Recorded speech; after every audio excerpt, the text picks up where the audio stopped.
Thank you, Mr Speaker, but this constant charade just will not wash. These latest disturbing allegations about the ministerial misconduct are all about abuse of power. And there is one common fault, Mr Speaker, with the system currently that the Minister spoke about, and that's the power that's granted by this Prime Minister.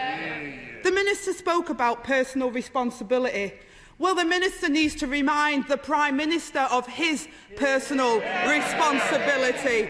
Last week, the Prime Minister said that he knew nothing of specific allegations about misconduct by the member for Tamworth. Then he claimed he had only been aware of reports and speculation.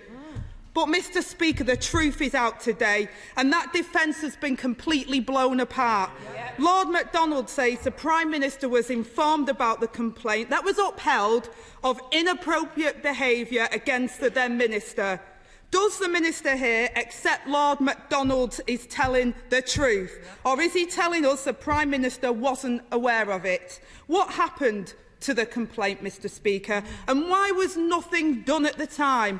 A Minister of State at the Foreign Office has a deeply sensitive role in national security.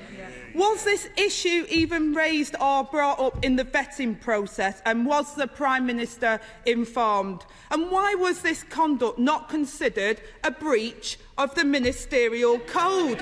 Why did the Prime Minister allow him to stay in post? This goes to the heart of wider issues here, Mr Speaker, and the public have had enough. Since the resignation of yet another of the Prime Minister's ethics advisers last month, there has been an even bigger ethical vacuum in Downing Street, with no accountability in place. How can the Minister come here today and say that this simply just wouldn't happen again? The Prime Minister was personally informed about these allegations, and yet he was either negligent or complicit. What message, Mr Speaker, does this send about the standards of this government and what they set? What message does this send to the British people facing a cost of living crisis while their government is paralysed with scandal? When will this Minister stop defending the indefensible and say enough is enough?